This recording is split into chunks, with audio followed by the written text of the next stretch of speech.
for you to help you get settled in on your first night. I actually worked in that office before you. I'm finishing up my last week now, as a matter of fact, so I know it can be a bit overwhelming, but I'm here to tell you there's nothing to worry about. You'll do fine. So let's just focus on getting you through your first week, okay? Let's see. First, there's an introductory greeting from the company that I'm supposed to read. It's kind of a legal thing, you know. Welcome to Freddy Fazbear's Pizza, a magical place for kids and grown-ups alike, where fantasy and fun come to life. Fazbear Entertainment is not responsible for damage to property or person. Upon discovering that damage or death has occurred, a missing person report will be filed within 90 days or as soon as property and premises have been thoroughly cleaned and bleached and the carpets have been replaced. Blah, blah, blah. Now, that might sound bad, I know, but there's really nothing to worry about. The animatronic characters here do get a bit quirky at night, but do I blame them? No.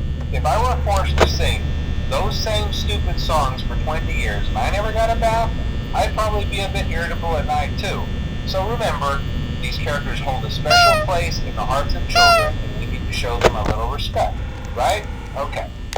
So just be aware, the characters do tend to wander a bit. They're left in some kind of free roaming mode at night. Something about their servos locking up if they get turned off for too long.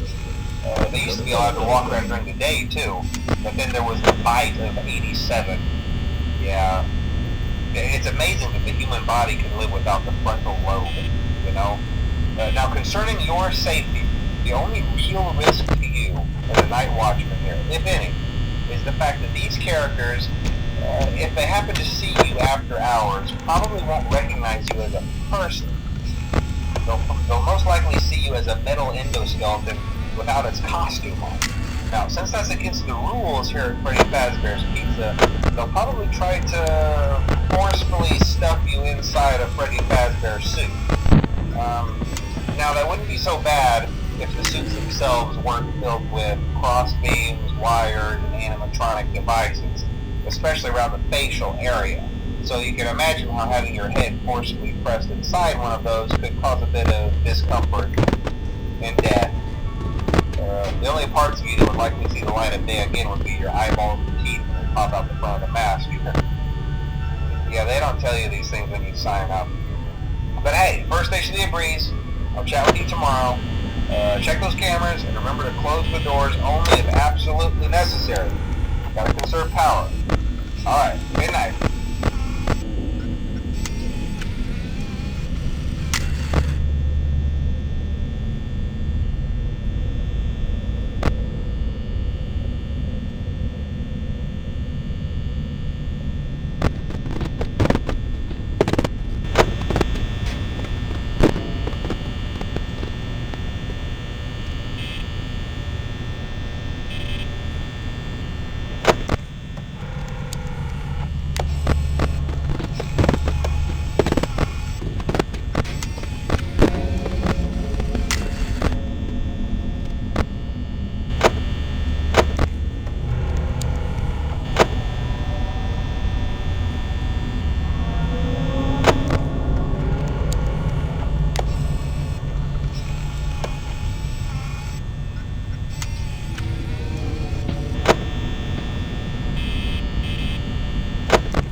Day 2, congrats.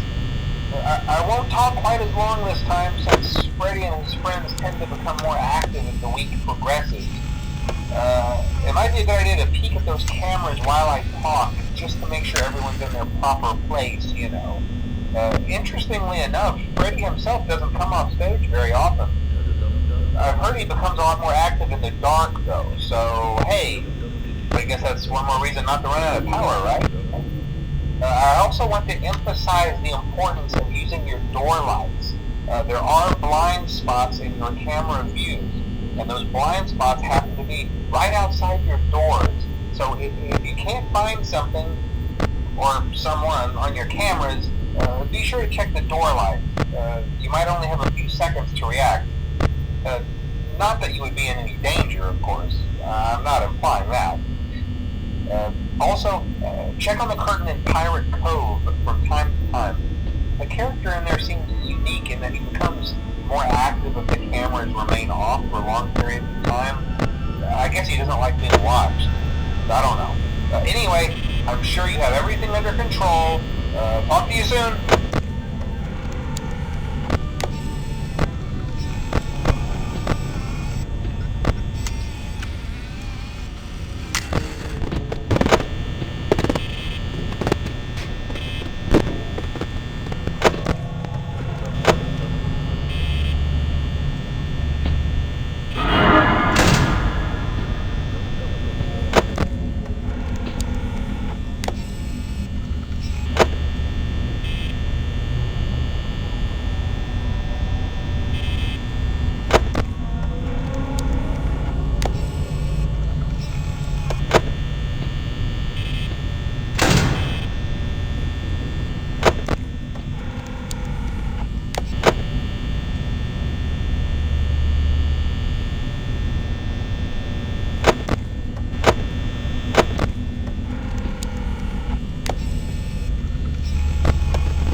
Most people don't last this long. I mean, you know, they usually move on to other things by now. I'm not implying that they died. That's not what I meant. Anyway, I better not take up too much of your time. Things start getting real tonight. Hey, listen, I had an idea. If you happen to get caught and want to avoid getting stuffed into a Freddy suit, try playing dead. You know, go limp. Then there's a chance that maybe they'll think that you're an empty costume instead. Then again, if they think you're an empty costume, they might try to stuff a mental skeleton into you. I wonder how that would work. Yeah, never mind. Scratch that. It's best just not to get caught. Okay, I'll leave you to it. See you on the flip side.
Mm-hmm.